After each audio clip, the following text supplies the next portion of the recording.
Tá bom, certo. Alguém mais? Depois eu procuro. Tá certo. Alguém mais falou alguma coisa? Que tinha duas pessoas falando aí eu não entendi muito bem.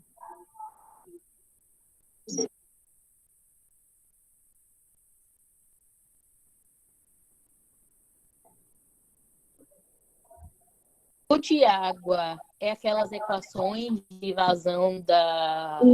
Isso. É esse mesmo. Então foi a aula do dia. Um minuto. Foi a aula do dia.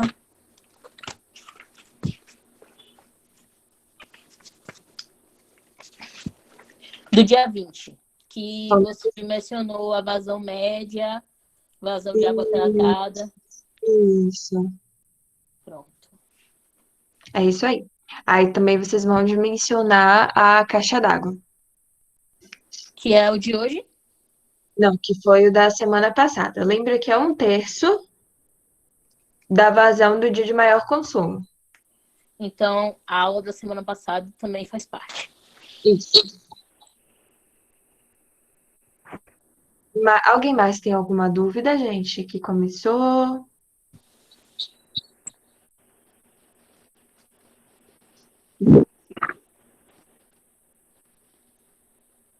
Então vamos lá.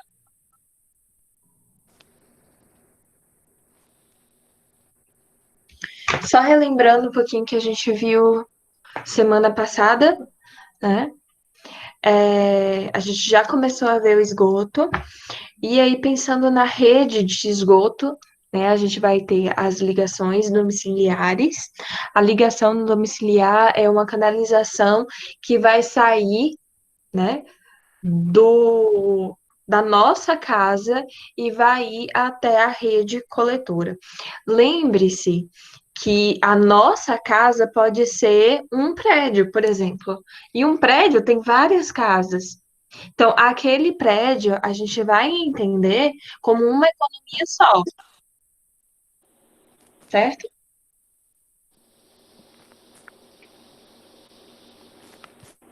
Por mais que tenha várias casas, a companhia entende que é uma economia só, que tem um consumo maior ou uma contribuição maior.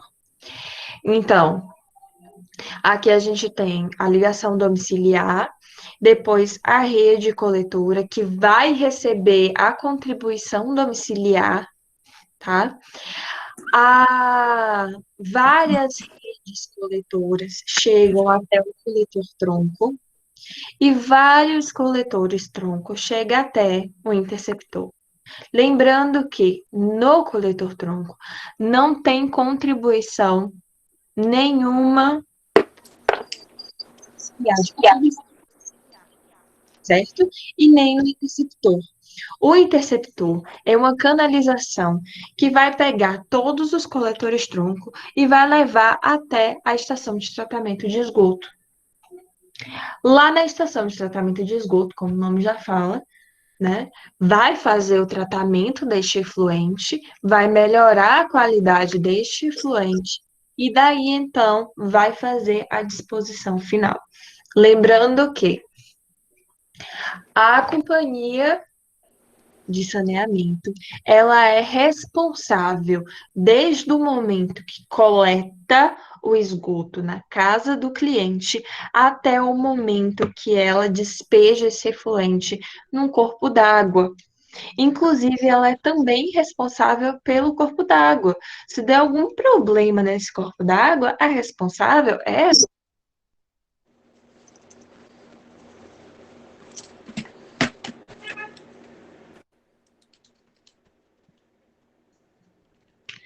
Até aí, tudo bem, gente?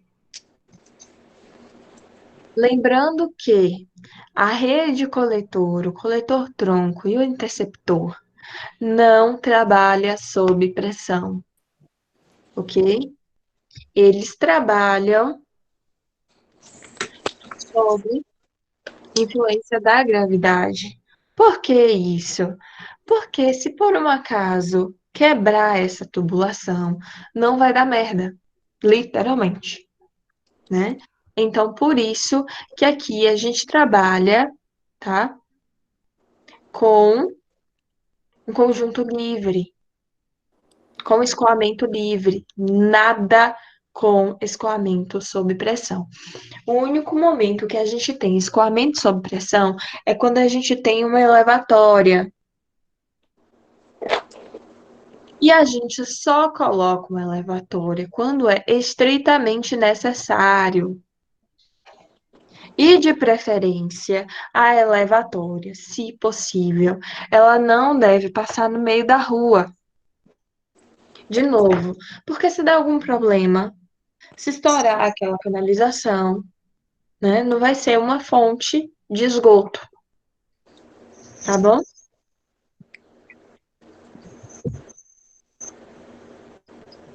Lembrando que a gente sempre precisa colocar PVs em pontos específicos, lembrando que PV são postos de visita.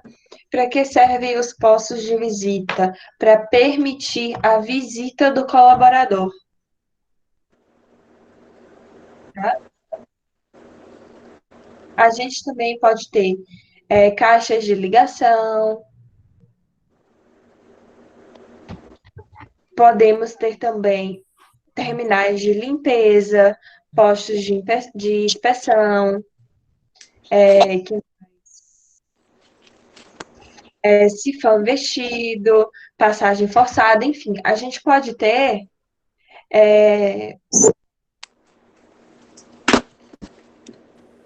diversos.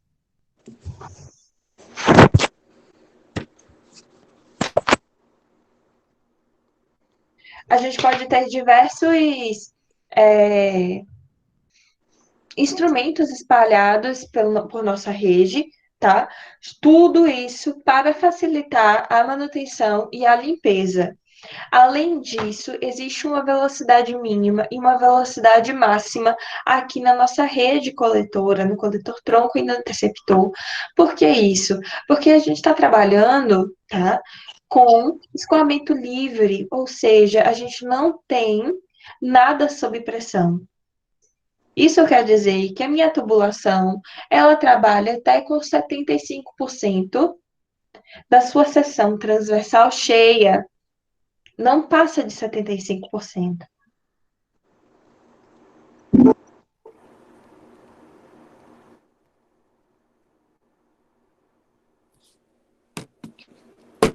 Acima de 75% pode dar algum problema, pode vir entupir, tá? Só que quando a gente tem muito pouco esgoto passando, a gente também pode ter problema com depósito e incrustação.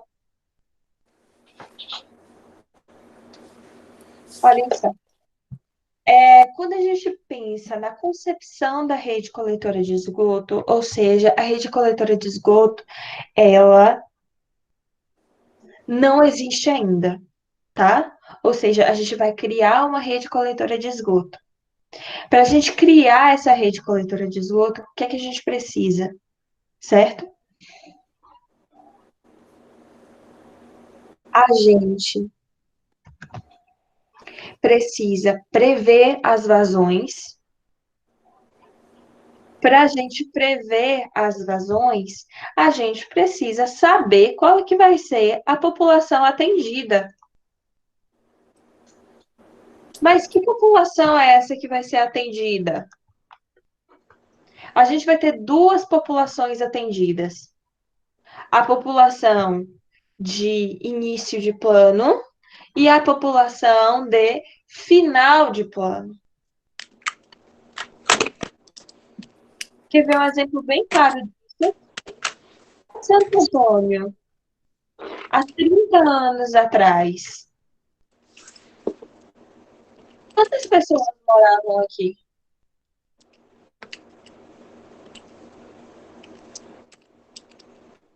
Eu chuto por volta de menos de 80 mil pessoas. Hoje em dia, Santo Antônio, eu acredito que tenha mais de 110 mil. Olha o salto que deu. E uma rede coletora, ela não é feita para menos de 50 anos.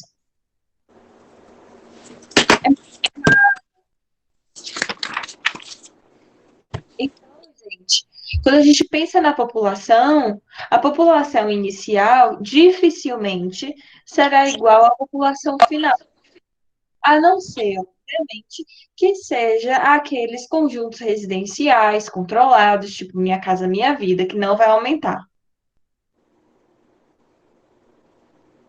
certo? Agora, quando a gente pensa numa cidade, aí sim, a gente tem que pensar que aquela cidade, que aquela região, ela vai aumentar, a população vai aumentar e aumenta sim.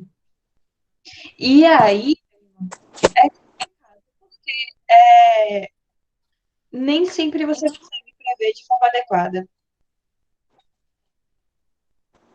Tem cidades que retraem a população. Tem cidade que a população fica constante. Tem cidade que a população, ela dá um salto.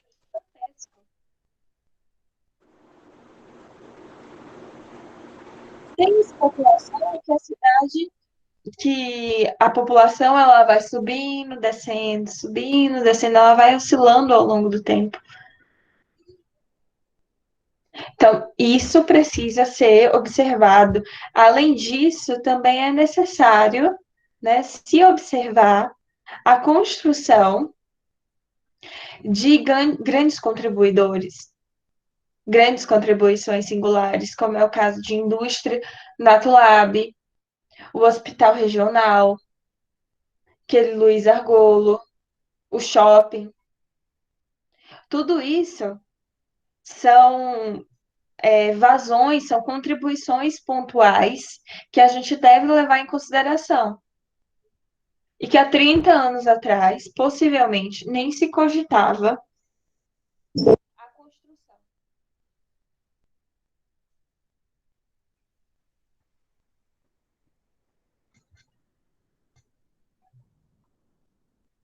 Então, obviamente, no trabalho de vocês, eu não vou cobrar que vocês façam a previsão de população. Quem conseguir fazer. Alguém está sentindo que meu microfone também está cortando? Ô, gente, desculpa, é a minha internet.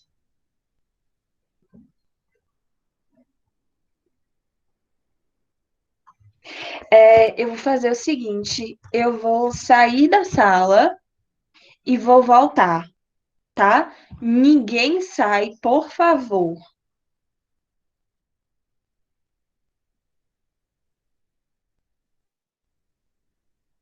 Ninguém sai. Eu vou sair e vou voltar porque às vezes melhora. Não saio.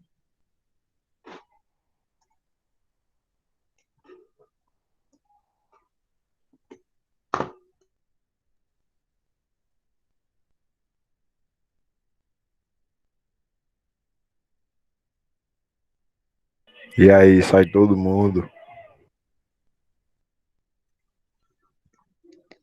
Gente, meu áudio melhorou?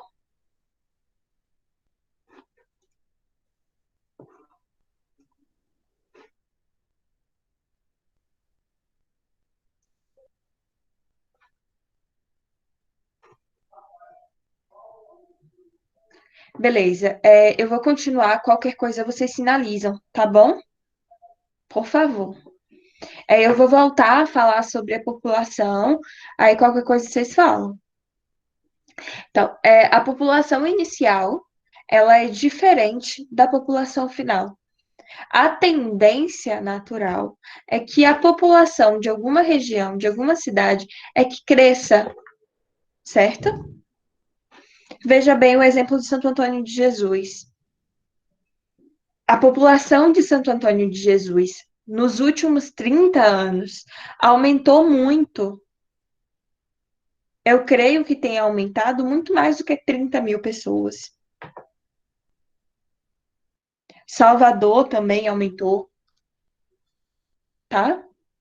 Então, isso é uma tendência natural das cidades que têm um aumento da população. Então, isso deve ser levado em conta no momento da concepção da rede coletora de esgoto. Só que também tem algumas cidades que a população ela fica estagnada. Eu aposto que é o caso de Dom Macedo Costa, por exemplo, que não tem um aumento significativo da população.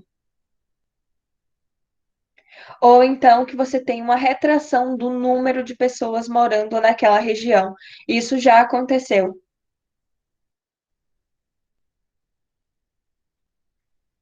Além disso, a gente precisa avaliar a contribuição singular, ou seja, aqueles grandes consumidores, que pode ser um shopping, pode ser um hospital, pode ser uma fábrica, aqui em Santo Antônio mesmo. Nós temos o hospital regional, temos o shopping, várias fábricas.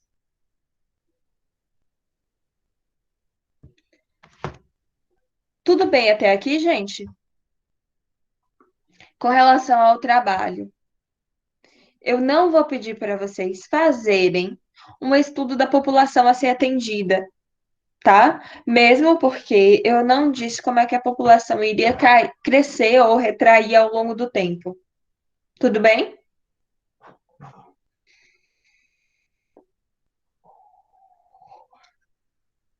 Então, vocês vão assumir que a população inicial é igual à população final.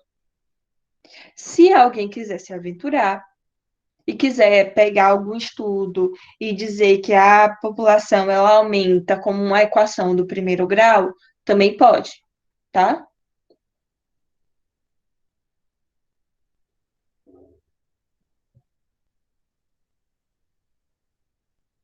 Então vamos lá.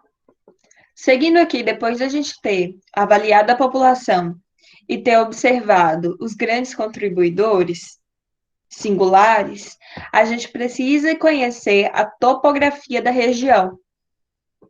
A gente precisa ter um mapa de escala mínima de 1:2000, com curvas de nível de metro a metro, porque a gente precisa saber a declividade do local. A declividade é algo super importante para a concepção da rede coletora de esgoto. Extremamente importante. A gente precisa conhecer quais são os obstáculos superficiais e subterrâneos, ou seja, a gente precisa saber se a nossa rocha ela aflora, se a gente tem um lençol freático muito aflorado ou não, se ele é lá embaixo, beleza. Imagine ter uma rocha florada, como é que a gente passa a tubulação? Olha o trabalho,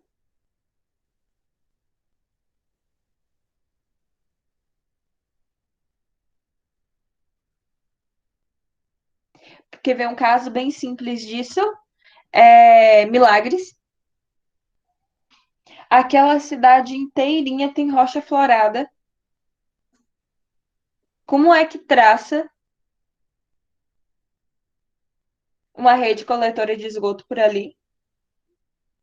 Ou então, como é que se faz uma fossa séptica com sumidouro?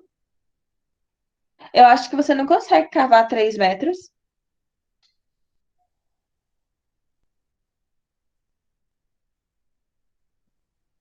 Uma ótima, um ótimo estudo de casa, né? Como é que a gente faz? Pensem aí um pouquinho.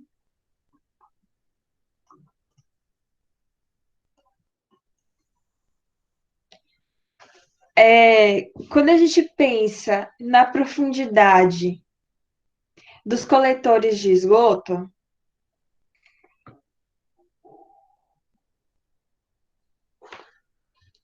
quando a gente fala de passeio, ele deve ter de 2 até 2,5 metros de profundidade, dependendo do tipo de solo.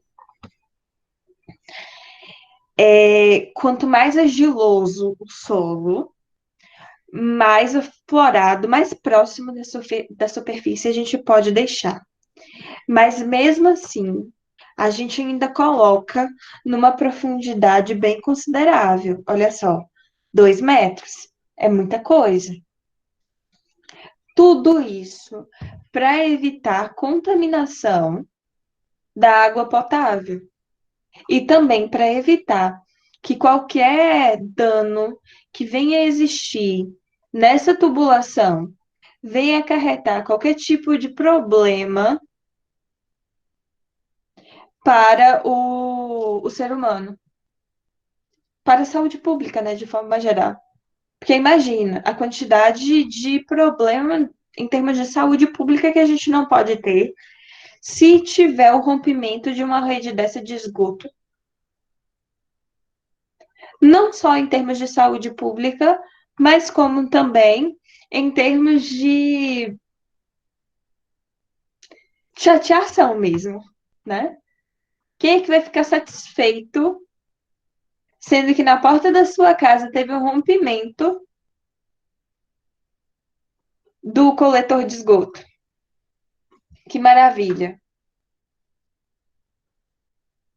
Quando a gente fala de via de tráfego, então, e nos terços, né, de 3 a 4 metros. Depende também do tipo de solo e também depende da utilização dessa via de tráfego.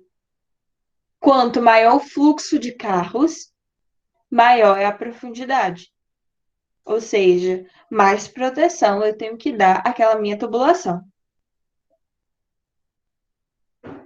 As profundidades mínimas do coletor de esgoto, o passeio 65 centímetros e a via de tráfego 90 centímetros.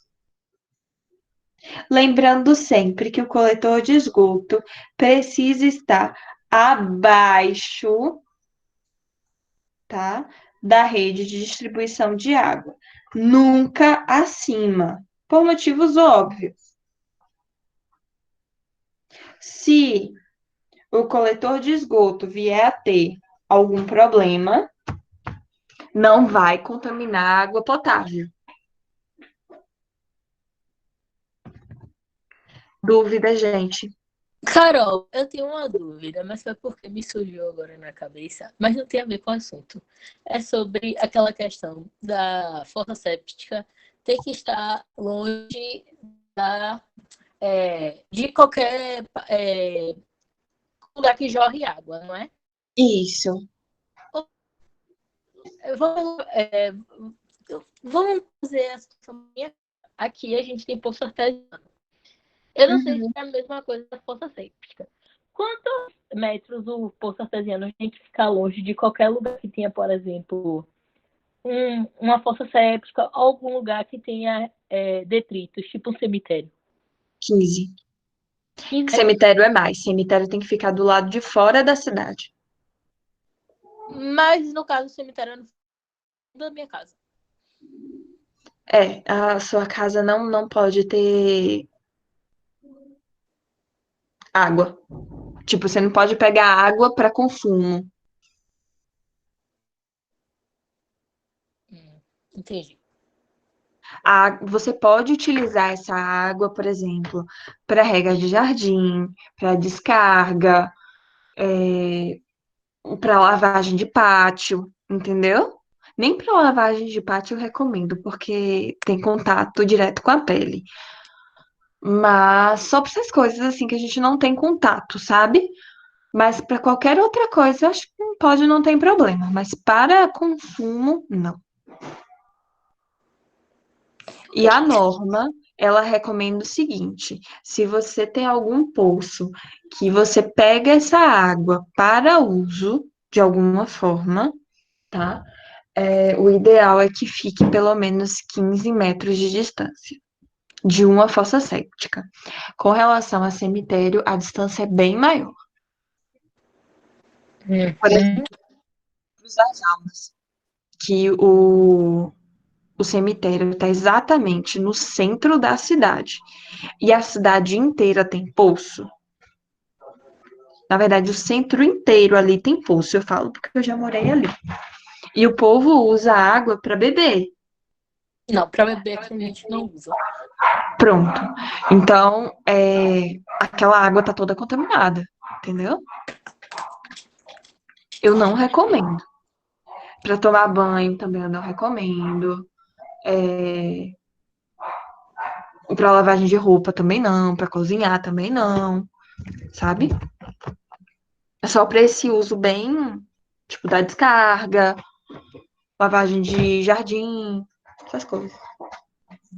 Tá O que certo, você não tem contato primário, entendi. tá? A mesma coisa, há pouco tempo alguém me perguntou assim, Carol, mas eu posso ter não sei quem foi, eu não sei se foi alguém dessa turma ou foi alguém de fora. Me perguntou se poderia fazer um projeto para reutilização do efluente. É tipo do sumidor, é tipo da fossa de infiltração, da vala de filtração, sabe? Só que não era da vala de filtração, não. Era de outro sistema. Falei, olha, pode. Agora você não pode ter contato primário. E você não pode, e você tem que ter todo aquele cuidado, né? Por exemplo, se você vai fazer rega de jardim, você não vai utilizar o sistema de aspersão. Você sabe qual é o sistema de aspersão que eu tô falando, né? Não, Sabe aquele que parece que você está fazendo a chuva?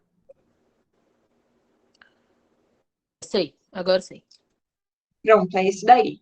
Você vai fazer o sistema de gotejamento. É uma canalização que você passa, que ela é toda furadinha, e aí fica gotejando na raiz da planta.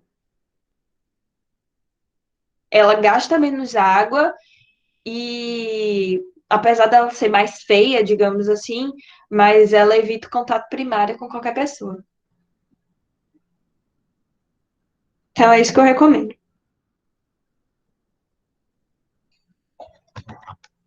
Tirou sua dúvida, Carol?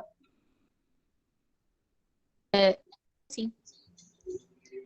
É só falando aqui uma coisa, eu sei que não tem muito a ver com o assunto que a gente está falando, mas tem a ver com o assunto da semana passada, né, sobre coagulação. Eu não sei se vocês se lembram, eu não sei também se eu comentei aqui sobre esse assunto. Vocês se lembram quando teve o rompimento da barragem do Fundão, em Mariana? Alguém lembra?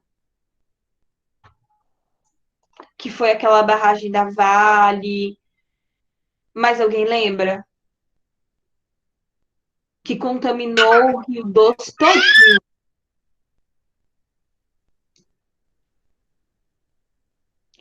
Ótimo. Aí o que que aconteceu? Várias cidades ao longo do Rio Doce, obviamente, pega a água do Rio Doce para poder tratar e abastecer a cidade, né? Claro. A água do Rio Doce até então era uma água de classe 2, passava pelo tratamento completo, que foi o que a gente estudou na semana passada, e estava ok para o consumo. É a mesma coisa que acontece aqui na água do Rio da Dona, né? Tem os seus picos de qualidade, seja bom para bem ou seja para mal, o que é perfeitamente normal em qualquer corpo d'água superficial. Mas quando teve o rompimento da barragem do Fundão, muito detrito chegou no rio. Então, a turbidez do rio foi lá para cima e ficou 3 vezes maior, acho que foi 3 vezes maior, do que o máximo histórico do rio, né? Ou seja, era absurdamente grande a quantidade de turbidez. E para diminuir a turbidez, precisa usar muito coagulante. Então, todas as estações de tratamento de água, mas assim, tacaram muito coagulante. Mas era uma quantidade absurda de coagulante. Se eles usavam 1 quilo a cada 3 dias, eles estavam usando 1 quilo quer dizer, 2 silos por dia, sabe? Para vocês terem uma ideia aí de quantidade, o tanto que eles estavam usando. Era absurdo.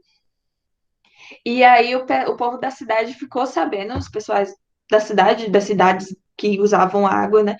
Ficou sabendo, acionaram o Ministério Público. E aí o Ministério Público entrou com uma ação contra as companhias de saneamento. E aí as companhias de saneamento procurou justamente a UFMG para fazer um estudo para afirmar que a quantidade de produto químico que eles estavam usando não iria colocar em xeque, colocar em risco a saúde da população. E aí, quem fez o estudo foi um dos meus professores da época. Se alguém quiser procurar, pode procurar. O nome dele é chamado Marcelo Libânio. E aí, o laudo dele falou o seguinte. Inclusive, se alguém quiser dar uma estudada sobre isso, pode procurar. A OMS, a Organização Mundial da Saúde, fala o seguinte, que em caso de desastre, seja natural ou seja lá o que for, tá? É melhor abusar, é melhor usar e abusar da quantidade de produtos químicos e ter excesso de produto químico na água tratada do que ter excesso de turbidez ou ter, certo? Algum tipo de micro-organismo na água tratada. Por que isso? Porque não se tem conhecimento científico de mortes registradas por esses subprodutos do tratamento de água. Mas se tem sabido cientificamente, né, de pessoas que morreram por conta da turbidez da água que traz micro-organismos que vai gerar doenças que vão causar a morte. Vocês entenderam?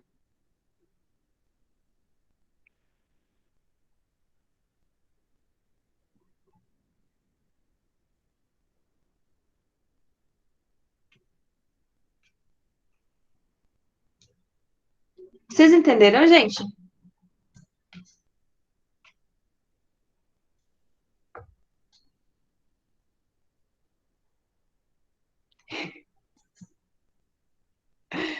Aonde que você ficou confusa, Ana? Flávia? Eu entendi, professora. A senhora até falou isso na última aula, que causa câncer, o resquício, né, dos produtos que ficam na Isso. água, só que em grande quantidade. Teria que ser muito grande para causar realmente o câncer ou algum outro fator que leve à morte. Isso. Isso, Vou tentar te explicar ela melhor. leva. Fale.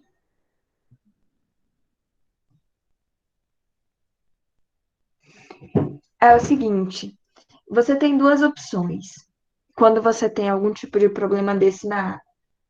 Ou você mantém a quantidade de químico que você estava usando e a água que sai não sai com a qualidade adequada, ou então você literalmente, né, taca-lhe pau na quantidade de produto químico e aí a quantidade de produto químico vai lá para a casa do chapéu, né?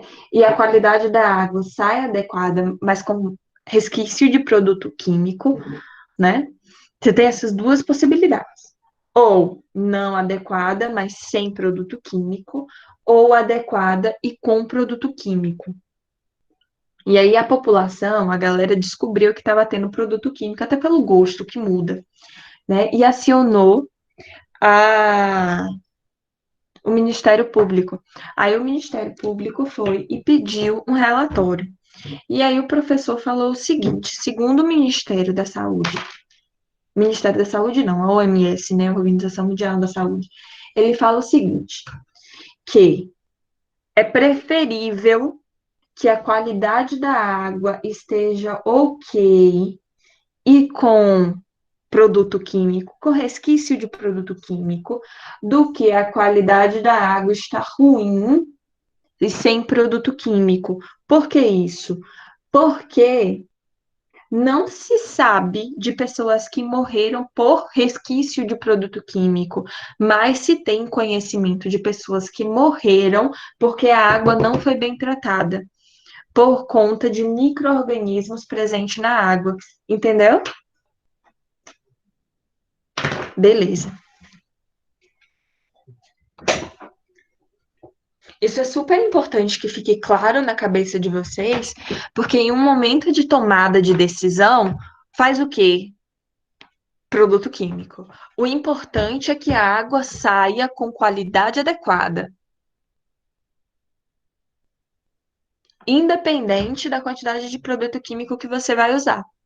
É melhor que tenha excesso de produto químico do que a água não ter os parâmetros adequados.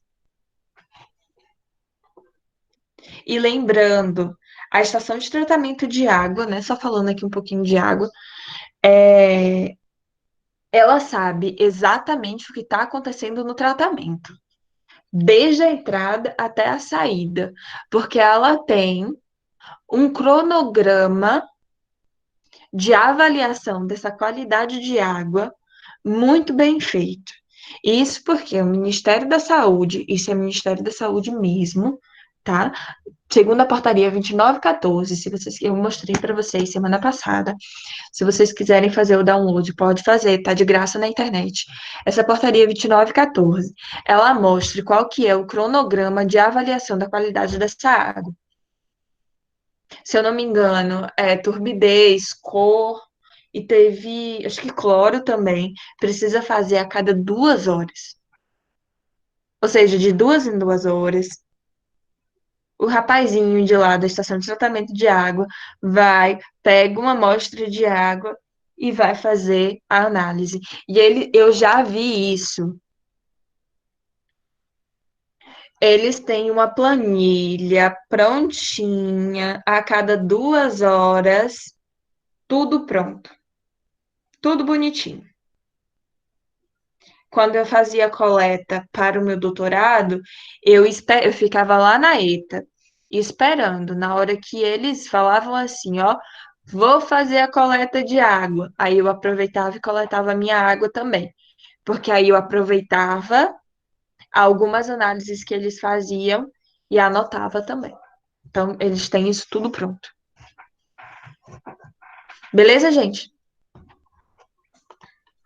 Alguém tem dúvida com relação a isso daqui?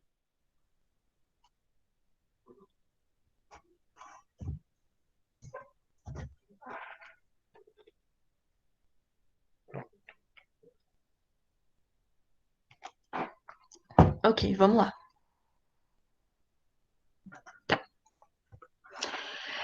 Quando a gente vai fazer o dimensionamento, a gente precisa observar algumas coisas importantes. A vazão máxima e a vazão mínima. Quando é que a gente vai ter a vazão máxima e quando que é que a gente vai ter a vazão mínima? Hein, gente?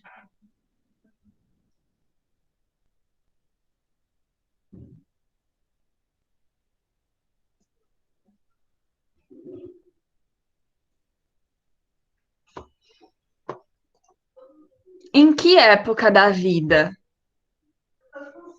a gente vai ter uma vazão máxima e uma vazão mínima?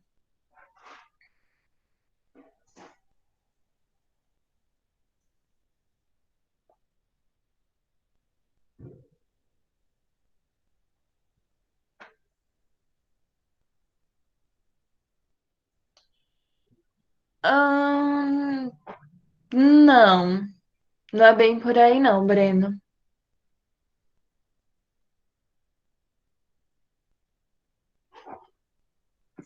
Mais alguém? Lembra que a gente já falou duas coisas aqui importantes, né? A população de início de plano e a população de final de plano.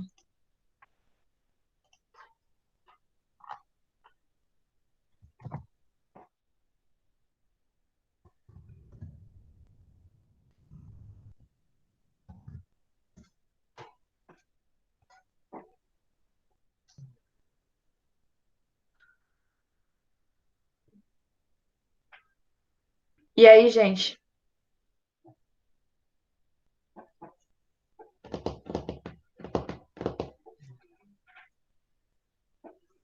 Gente do céu, eu tô numa inveja. Meu gato tá aqui deitado roncando.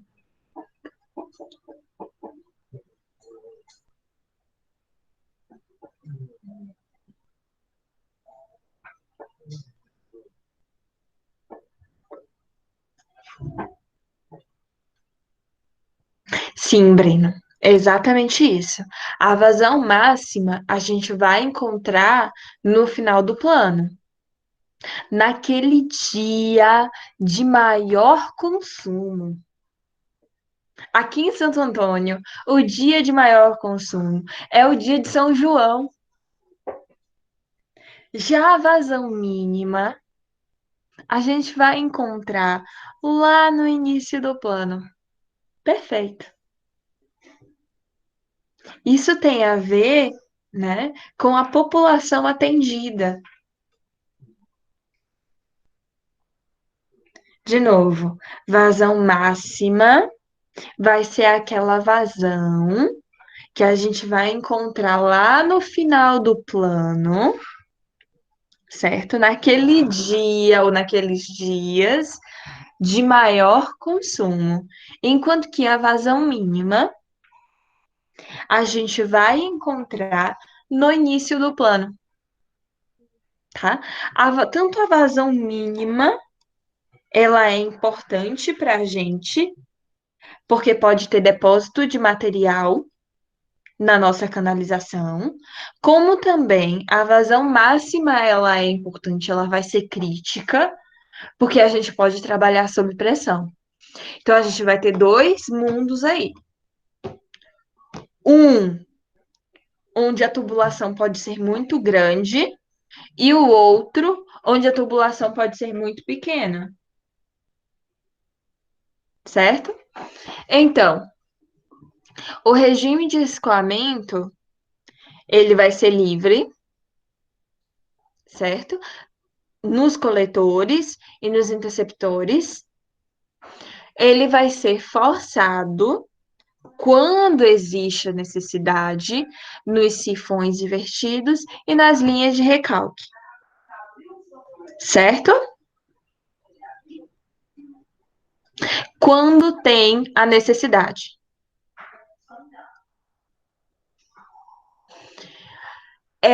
A gente precisa também garantir uma coisa chamada autolimpeza das tubulações. O que é isso? O que é autolimpeza?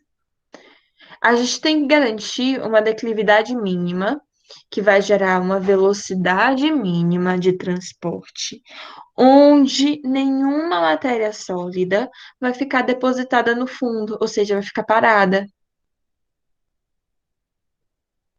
Certo? E o que é esse critério da velocidade? O critério da velocidade estabelece tanto uma velocidade mínima quanto uma velocidade máxima. A velocidade mínima de transporte da matéria sólida,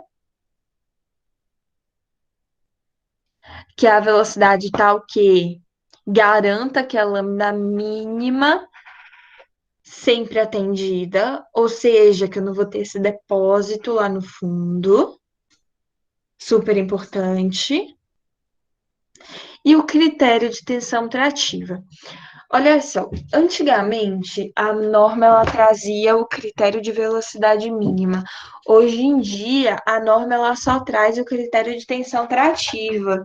Ela não fala mais de velocidade mínima, tá? Ela só fala do critério de tensão trativa.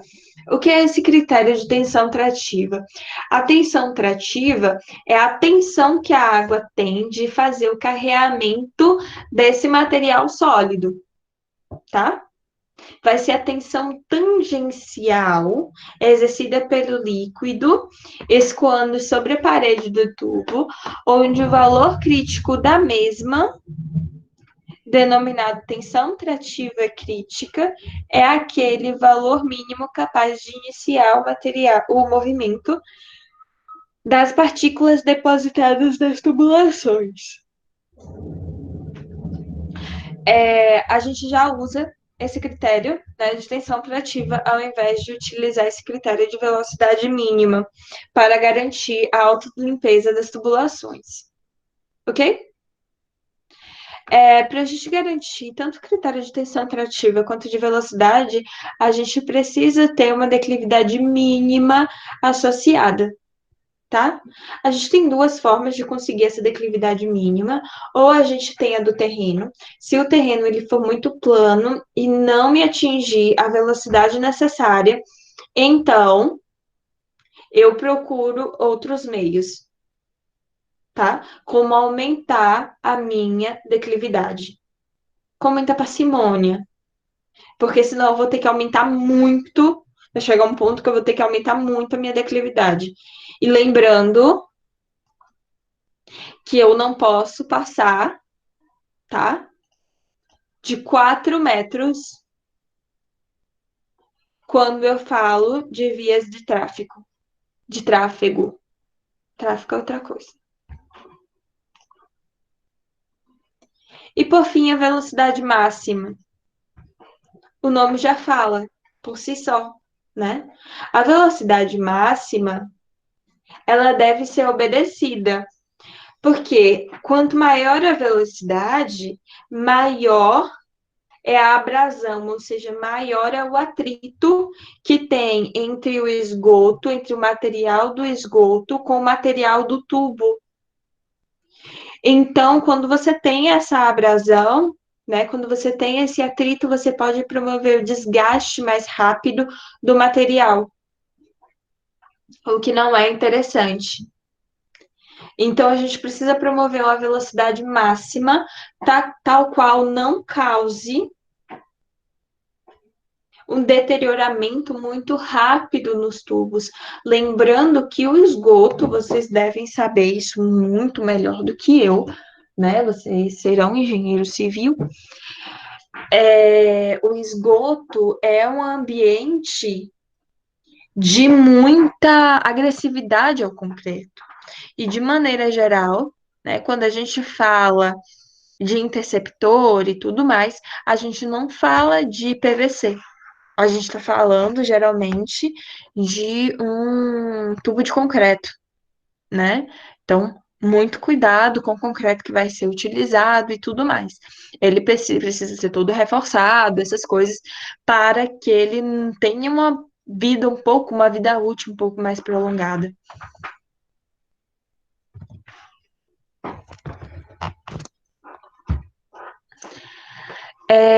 Quando a gente pensa lá nos cálculos da vazão de esgoto, a gente deve levar em consideração alguns fatores. Quais que são eles? O período de projeto. Vocês devem conhecer isso muito bem, tá? Por quanto tempo esse projeto ele deve existir?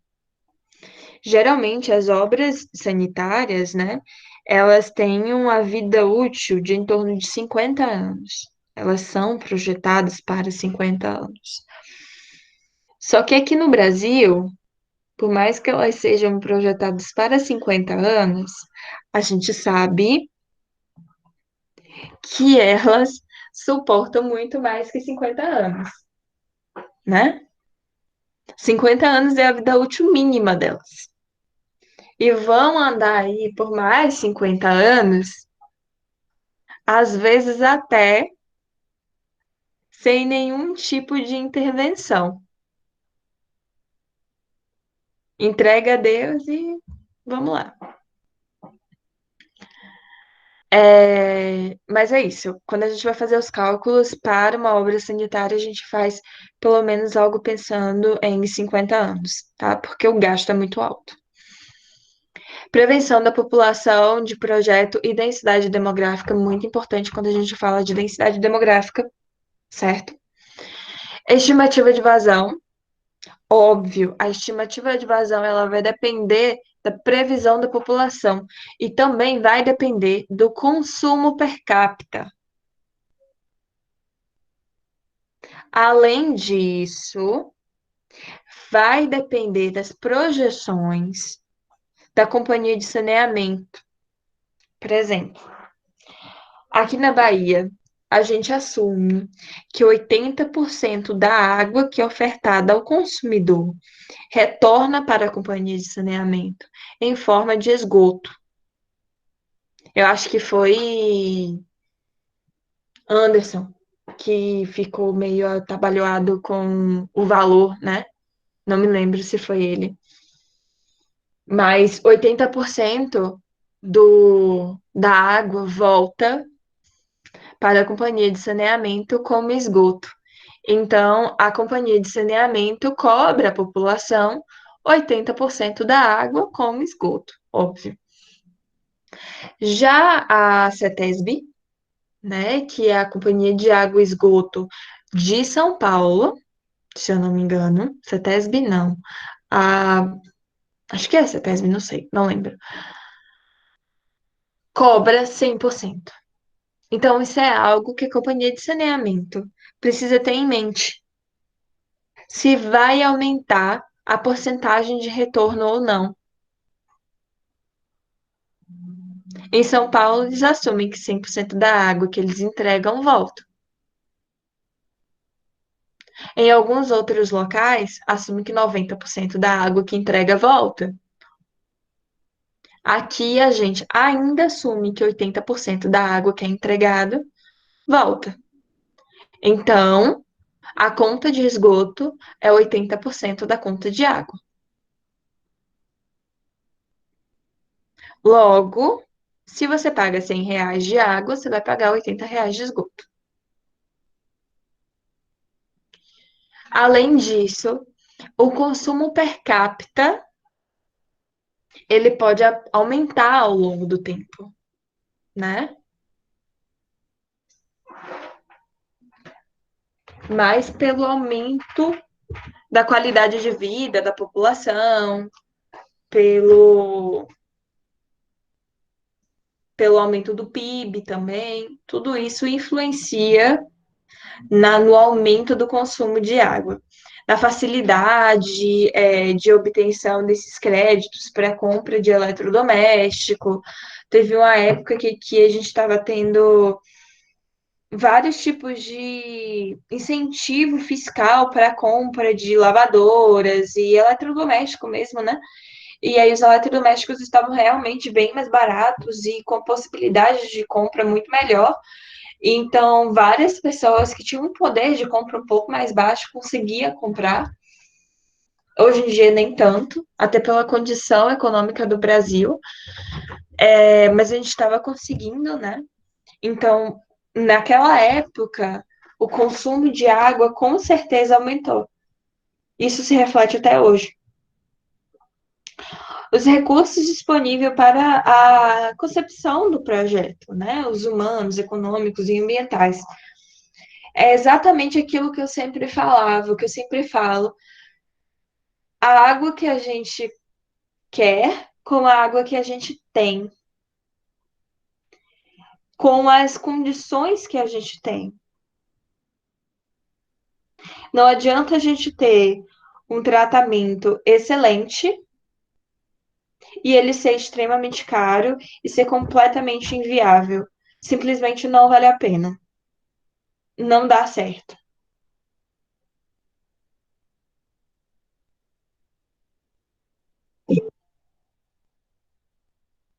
Nossa, Iacone, você chegou cedo?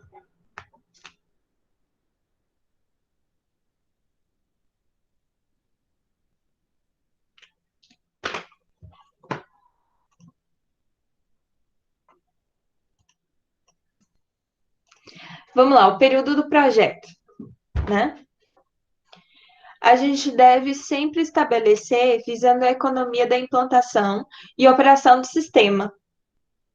E vai depender de várias variáveis, como vida útil das estruturas e equipamentos. Uma história triste pra caramba é a seguinte: a gente sabe que nas estações elevatórias de esgoto, geralmente só tem um conjunto motor-bomba. Se quebrar, quebrou. Não tem outro.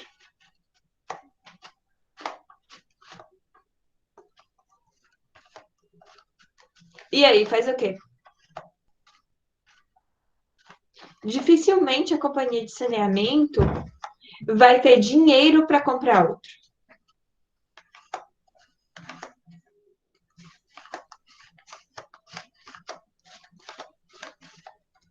E aí, gente, faz o quê? Me ajudem aí, por favor.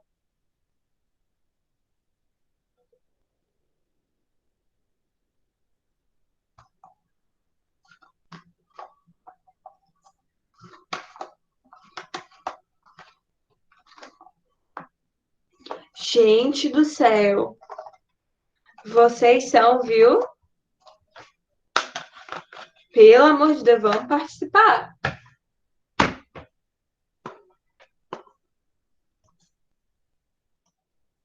Tá todo mundo dormindo, né?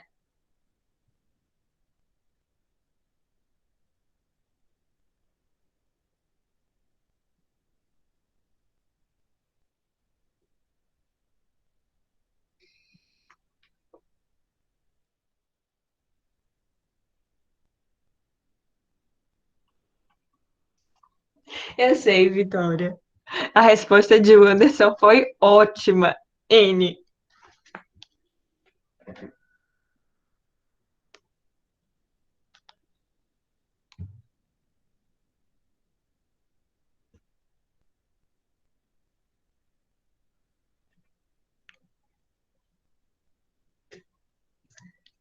Jesus. Essa semana eu vi um meme muito engraçado dos meninos de Santo Antônio.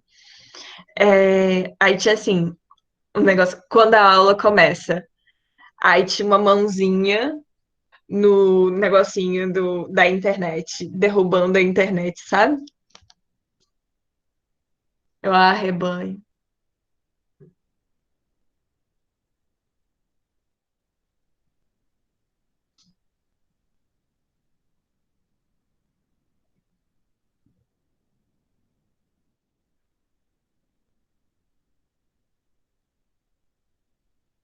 O Anderson também tá morrendo de dor de cabeça.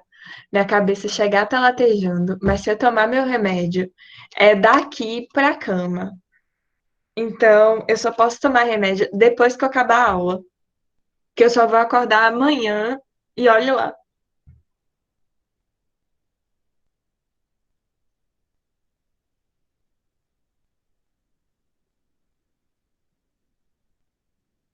Carol, essa semana eu passo lá, viu?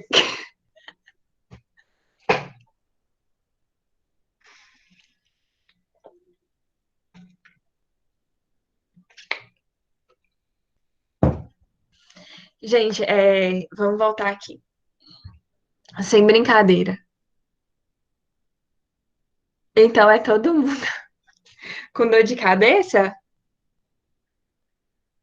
Ou passando lá na farmácia de Carol?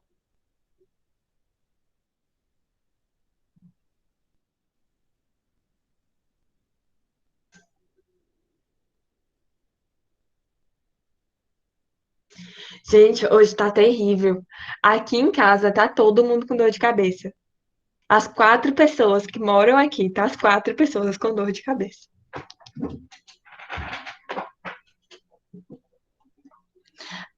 Mas enfim, né? Vamos voltar aqui. É, A vida útil das estruturas. Geralmente, nas estruturas das companhias de saneamento, isso daí é vida real. Não, né, não, Lucas. Não é coronavírus, porque eu quase não saio de casa. É porque eu tenho cefaleia crônica. Eu tô tomando uma bateria de remédio gigantesca, só que não faz efeito, basicamente. O médico já tá assim, com a mão na cabeça, ele já não sabe mais o que que ele faz pra fazer passar essa dor de cabeça. E não passa. Basicamente é isso. O meu é cefaleia crônica. Não, não é coronavírus, não. Bom, se eu pegar coronavírus e os sintomas, e o sintoma, né, só for dor de cabeça, eu nem vou sentir.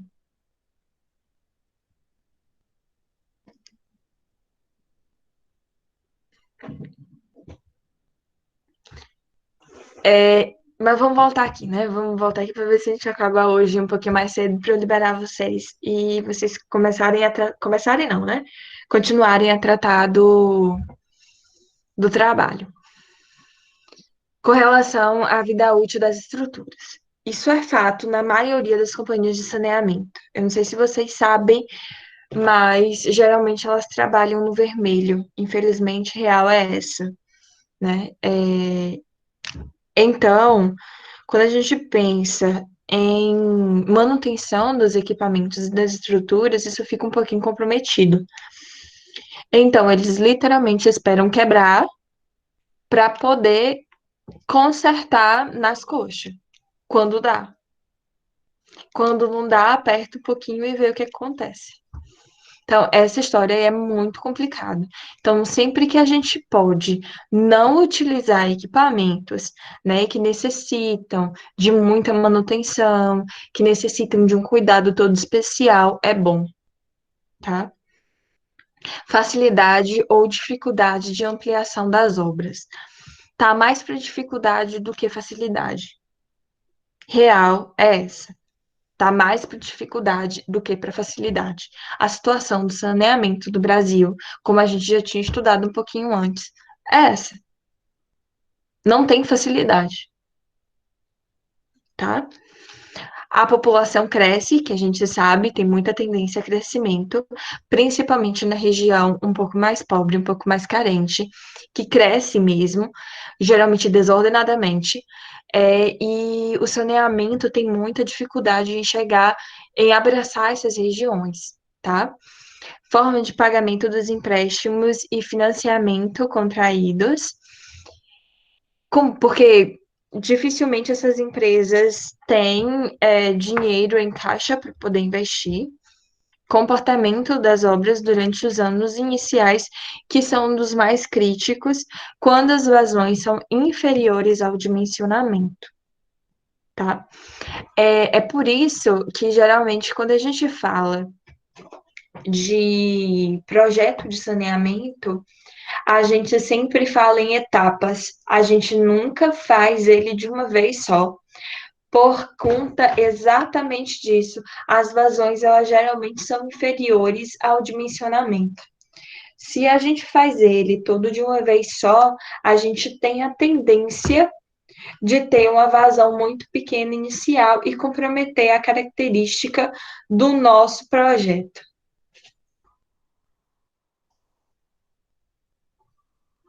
Então,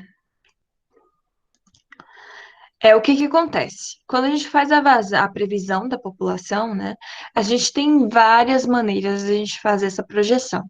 A gente pode fazer uma projeção aritmética. Vocês conhecem, né, o PA? A gente pode fazer em PG, a gente pode fazer taxa de decrescimento, de crescimento, regressão multiplicativa ou crescimento logístico. Veja esse exemplo. No início do plano, a gente tinha uma vazão de 0,017 litros por segundo por metro. Uma vazão em marcha. Já no final do plano, a gente tinha uma vazão em marcha de 0,021 litros por segundo. Veja que há um aumento quando a gente fala do início e do final de plano. O início do plano, ele é sempre crítico. No início de plano, a gente tem a vazão de 1,898 litros por segundo. No final de plano, 2,286 litros por segundo. O que acontece? Veja que na vazão em marcha, para a gente descobrir a vazão final, basta a gente multiplicar o tamanho do trecho, o comprimento do trecho, vezes a vazão em marcha, tá? E aí a gente consegue achar a vazão final do trecho. De novo, no trabalho de vocês não vão precisar fazer essa previsão de população. Quem quiser fazer, Legal, ótimo. Vai ser ótimo para vocês, tá? Mas eu não vou cobrar isso.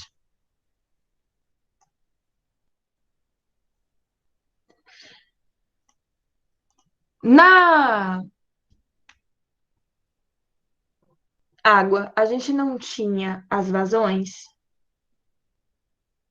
No esgoto, a gente também tem as vazões.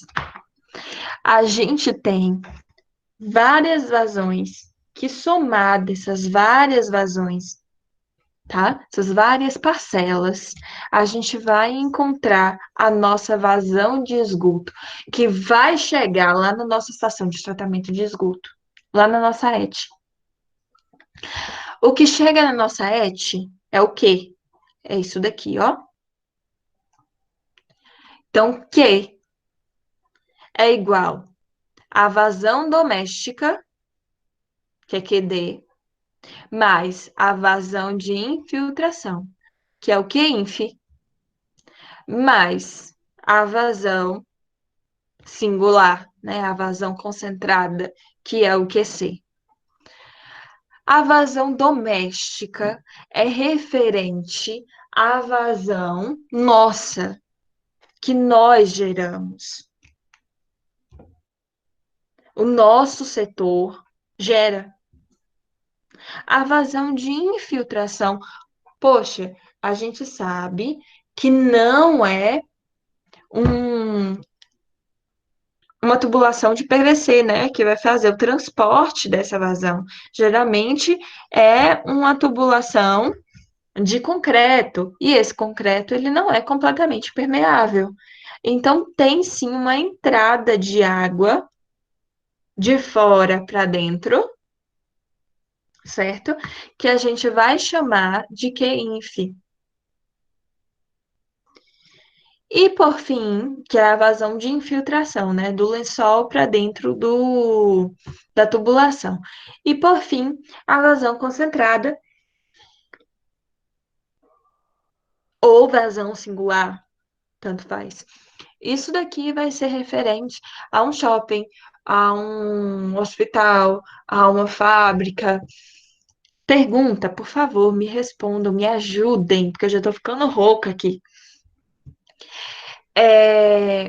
Eu como concessionária, posso receber o esgoto de alguma fábrica, por exemplo, de uma fábrica de laticínios. Sim ou não e por quê?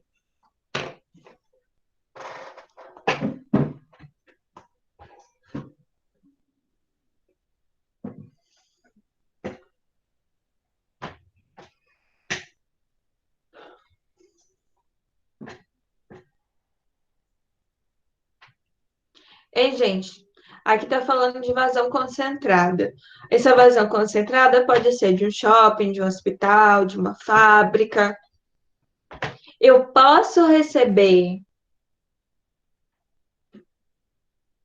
qualquer contribuição de qualquer fábrica, por exemplo, de uma fábrica de laticínio? Posso ou não e por quê?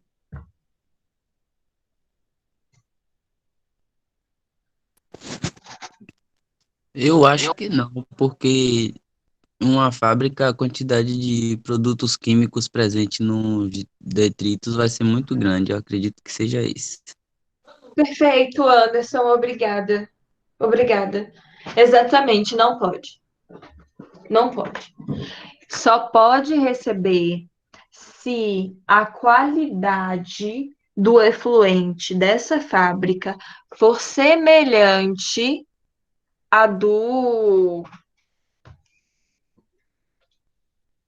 da vazão doméstica.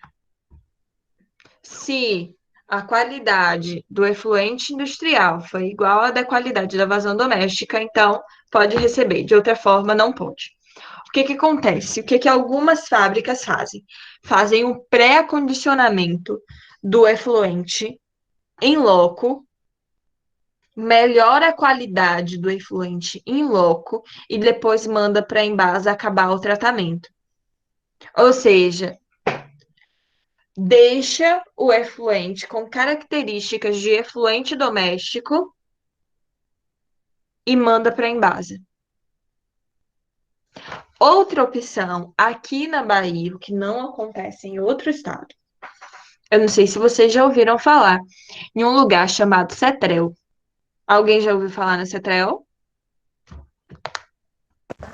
Já a gente fez até uma visita lá. Ótimo. Então, a Cetrel, ela recebe, na verdade, a Cetrel é referência no Brasil inteiro. A Cetrel recebe, a gente vai estudar até um pouquinho do tipo de tratamento que a Cetrel usa, que é lodos ativados. A Cetrel, ela recebe efluente industrial de qualquer tipo para poder fazer o tratamento. Algumas estações de tratamento de esgoto doméstico aceitam esgoto industrial também, tá? Mas isso daí não é comum, não.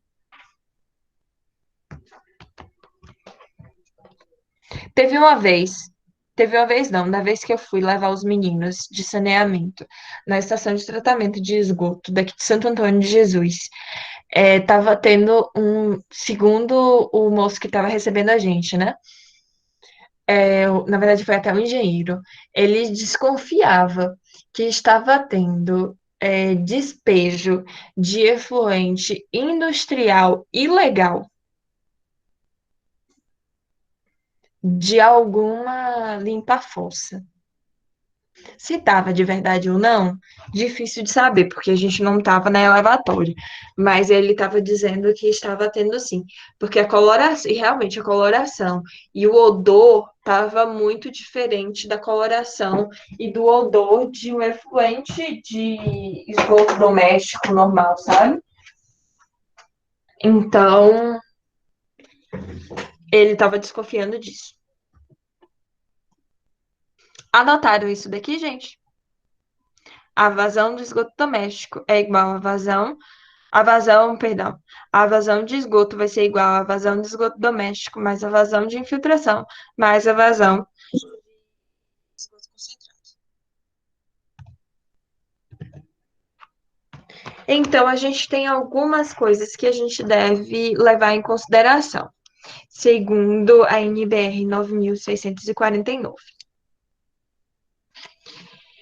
Eu já tinha comentado com vocês o seguinte, que o coeficiente de retorno do esgoto água é 0,8, ou seja, 80% da água que é entregue volta como esgoto.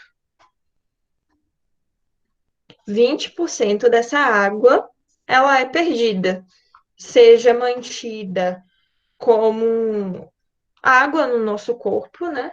Seja perdida por evaporação, seja mantida no solo ou qualquer outra coisa. Então, o coeficiente C vai ser de 0,8, ou seja, 80%. O coeficiente do dia de maior consumo, ou seja, K1, vai ser 1,2. E o K2, o horário de maior consumo, 1,5. Até aí, tudo muito próximo da água, né, gente? Sem muito. E agora, a gente vem à parte interessante. Antes da gente chegar aqui, eu só quero lembrar uma coisa para vocês, que a atividade que é para vocês entregarem, que é o de dimensionamento, vocês vão entregar no dia 15, tá? 15 de junho.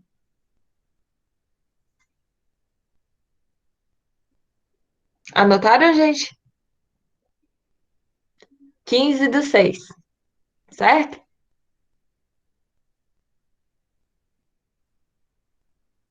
Todo mundo anotou? Deixa eu ver. Olha lá. E eu também vou passar uma lista de exercício para vocês fazerem. Eu devo passar ainda essa semana, tá? E aí eu devo deixar para vocês me entregarem lá pelo dia 1º de junho. Eu acho que tá bem folgado aí para vocês me entregarem. Se por um acaso vocês me falarem que tá muito apertado, aí a gente deixa tudo pro dia 15, tá bom? Aí vocês vão me dando retorno, qualquer coisa. Mas eu não vou fazer uma lista de exercícios gigantesca, não. Podem ficar sossegados. Uma lista de exercício muito parecida com a outra. No máximo, 10 questões, coisa muito objetiva. Sem muito estresse na vida. Tá muito apertado? 1º de junho? Tipo, 1/6?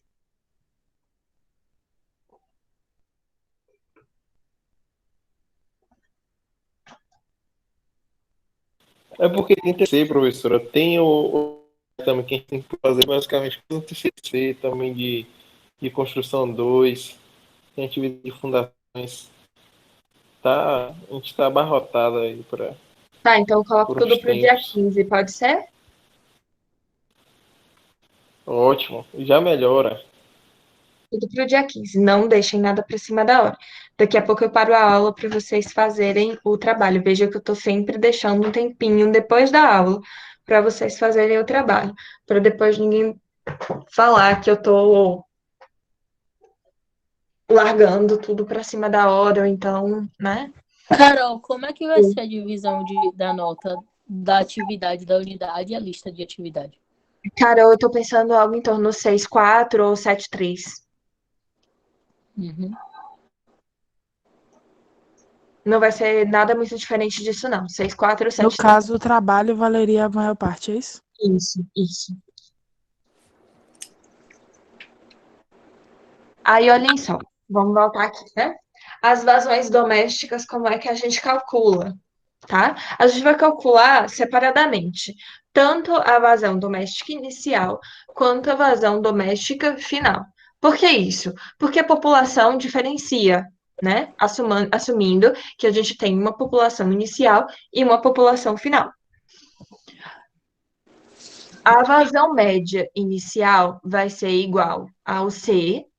O que é o C? O C é aquele 80% que eu já comentei com vocês, vezes a população, vezes o QPC. O QPC é o consumo per capita da população, tá? Esse consumo per capita é o consumo per capita inicial, que pode ser diferente do consumo per capita final, certo? Já a vazão média final vai ser o C, que continua sendo 0,8 vezes a população final, vezes o consumo per capita final. Tudo isso dividido por 86.400, perdão. Sabendo a vazão média, então a gente consegue calcular a vazão doméstica inicial e a vazão doméstica final. A vazão doméstica inicial, a gente só multiplica pelo K2, que é 1,5. Já a vazão doméstica final, a gente multiplica pelo K1 e multiplicando também pelo K2, ou seja, 1,2 e 1,5. Ok? Beleza. Aí, com relação à infiltração, a gente precisa levar em conta várias coisas. O nível do lençol freático, a natureza do subsolo, a qualidade da extensão da rede, se está nova, se está velha, o material da tubulação, se é em fofo, se é em concreto, se o concreto está novo, se está velho, o tipo de junta utilizada, tudo isso a gente tem que levar em consideração. Que, no entanto, se a gente não tem nenhum estudo, tá, que vai me dizer a infiltração daquele local, a NBR me diz o seguinte, que a taxa de infiltração, eu posso levar levar em consideração alguma coisa entre 0,05 a 1 litro por segundo por quilômetro. Alguma coisa bem baixinha, mas que no final das contas vai me dar alguma coisa importante, sabe? De 0,05 até 1 litro por segundo por quilômetro, que vai ser levado em consideração tudo isso daqui. Ah, eu tô perto da praia. Meu lençol freático é lá em cima. Eu vou levar algo em consideração mais próximo de 1. Ah, meu lençol freático é lá embaixo. Meu solo é argiloso. 0,05 litros por segundo por quilômetro. Ou seja, a cada quilômetro de rede infiltra 0,05. Se eu tenho 40 quilômetros de rede, então vai ser 40 vezes 0,05. Tudo bem, gente? E as vazões concentradas, obviamente, vai ser aquele ponto concentrado. Loja, um clube, algum shopping, algum estabelecimento industrial, sempre expresso em litros por segundo. Professora. Oi? Alguém falou alguma coisa?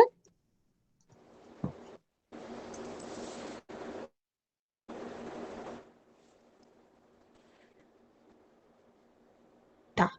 Eles não são distribuídos ao longo da rede, ou seja, eu não tenho vazão em marcha nesse caso, tá? O que é vazão em marcha?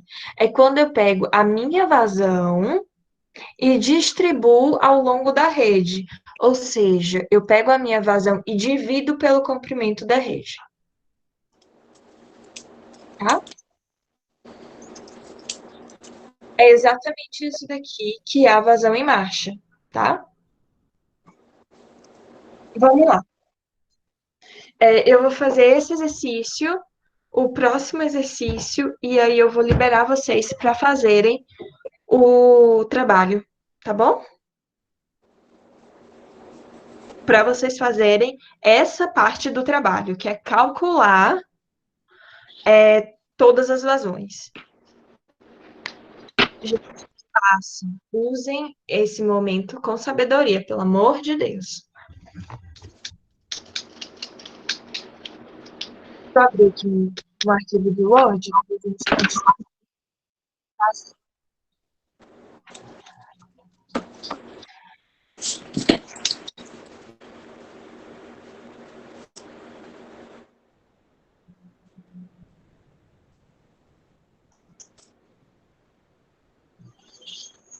Vamos lá. Um trecho de rede coletora de esgoto possui 820 metros de extensão e abrange um lote de área de 4 hectares.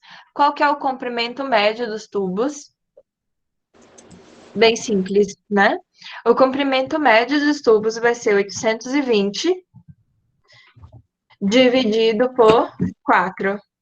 Deixa eu fazer aqui, gente, só um minutinho.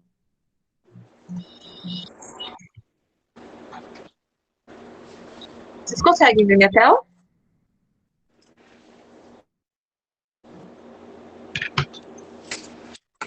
Consigo. Logo, o comprimento médio dos tubos vai ser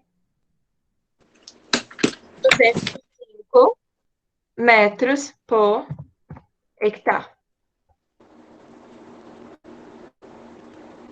Sempre que falar de comprimento médio, vai ser o comprimento dos tubos dividido pela área.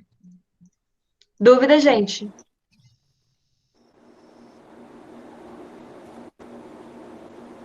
Beleza, vamos lá.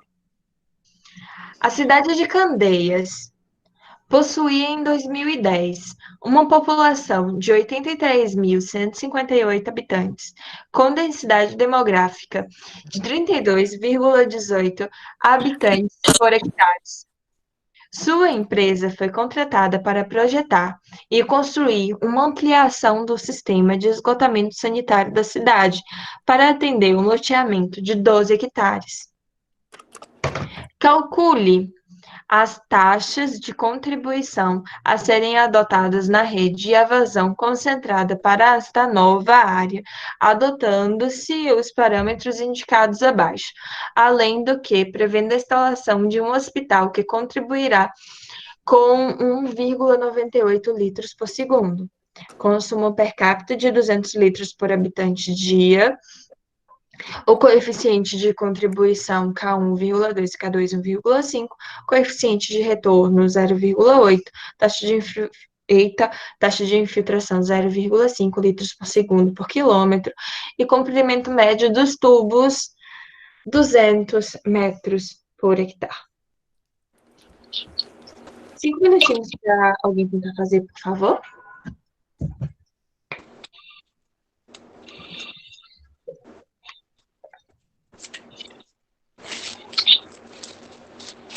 Primeira coisa que vocês vão tentar fazer é descobrir o comprimento dos tubos. E depois descobrir qual que é a população.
Alguém conseguiu?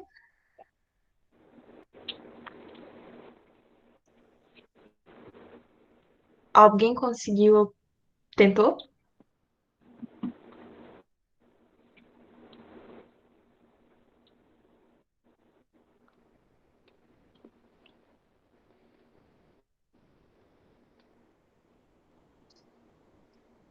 Ninguém nem tentou, gente.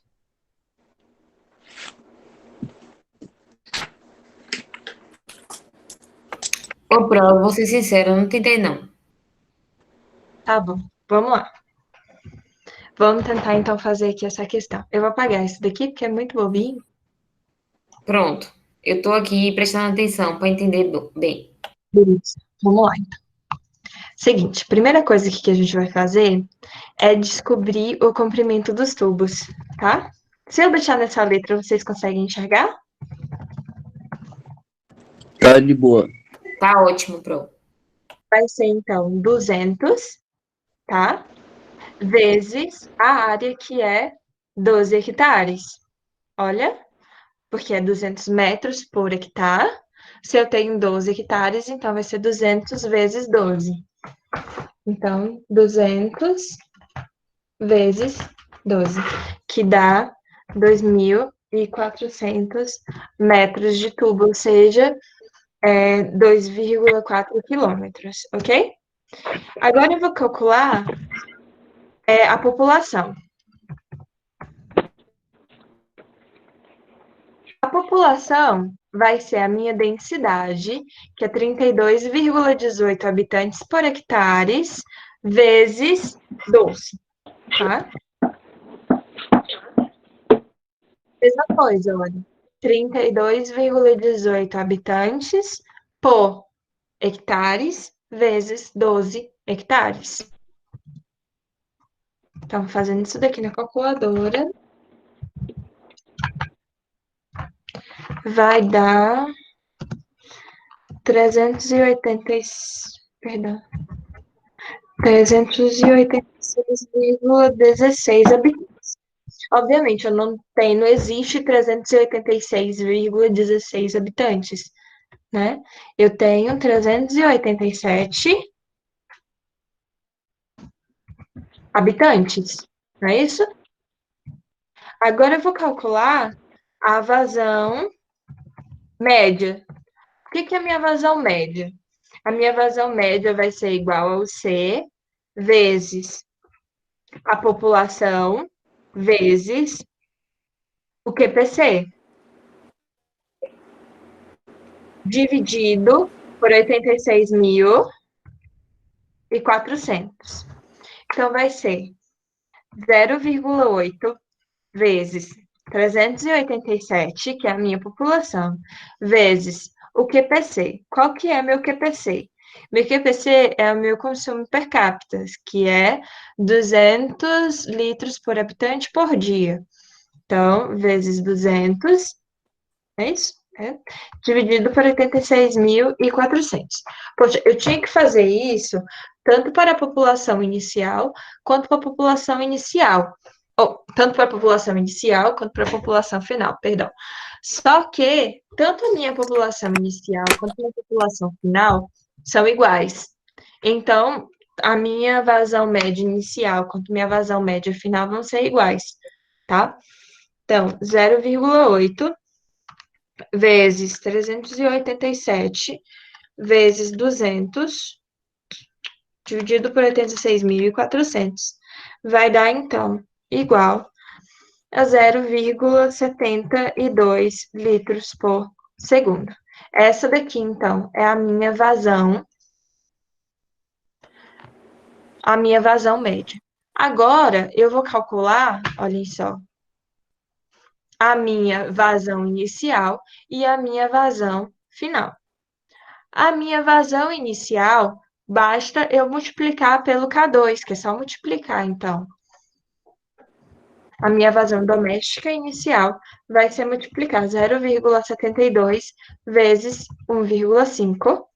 E a minha vazão doméstica final é multiplicar 0,72 vezes 1,5 vezes 1,2. Lembrando que a minha vazão média inicial e a minha vazão média final, elas são iguais, porque a população ela é igual, mas elas podem diferenciar, tá? Litros por segundo.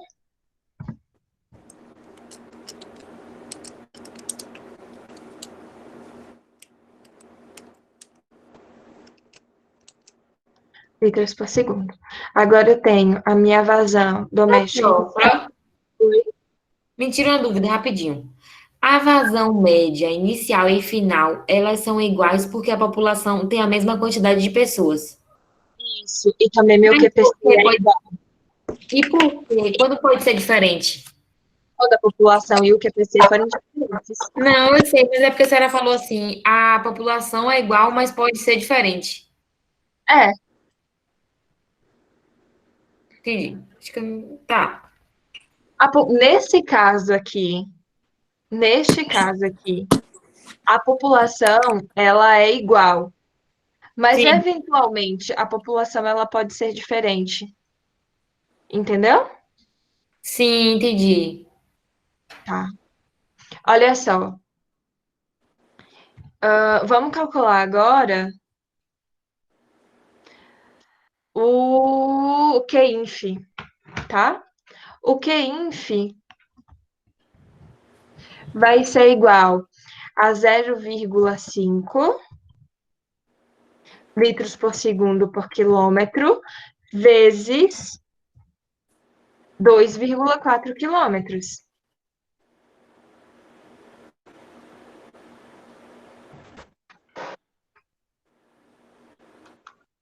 que vai dar igual a 1,2 litros por segundo, tá?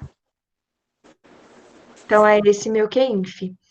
Logo, a minha vazão inicial vai ser igual a 1,075 mais 1,2,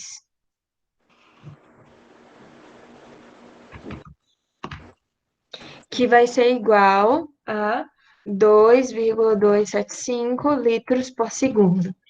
Já a minha vazão final vai ser igual a Tá mais 1,29, devagar, Pro. perdão,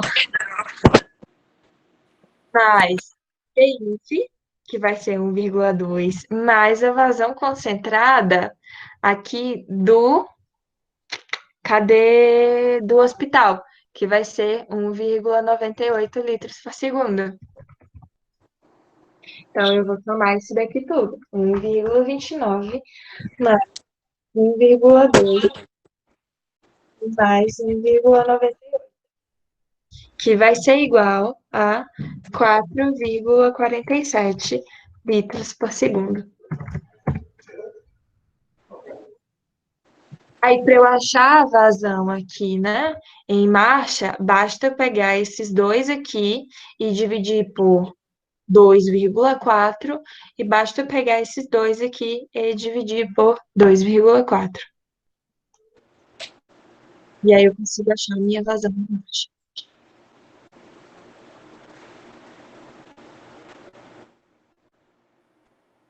Dúvida, gente? Flávia que disse que estava andando muito ligeiro. Dúvidas?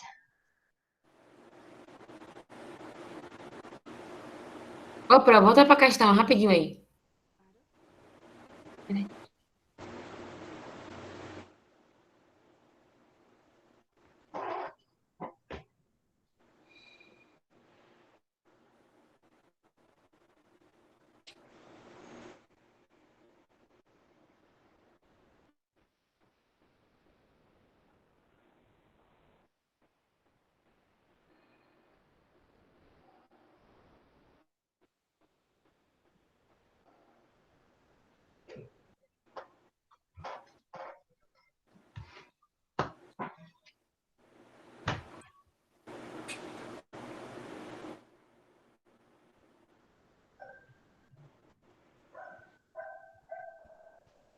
Entendi, Pro. Gente, alguém mais tem dúvida?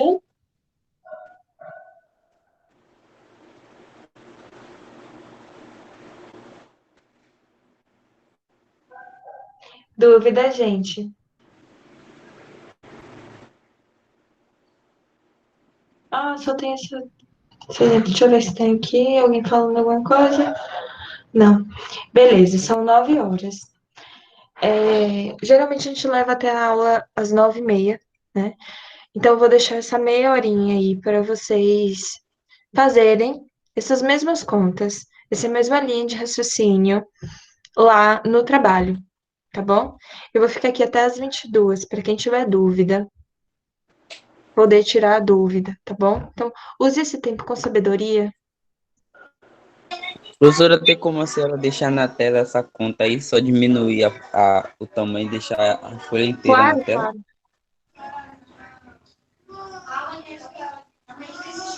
Pode diminuir mais. Aqui já foi toda. Tá ela toda. Ah, não. Tá Ah, toda. pronto, aí tá suave.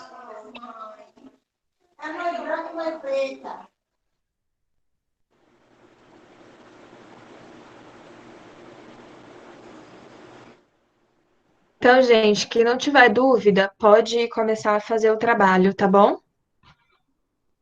Eu só vou fechar aqui meu microfone.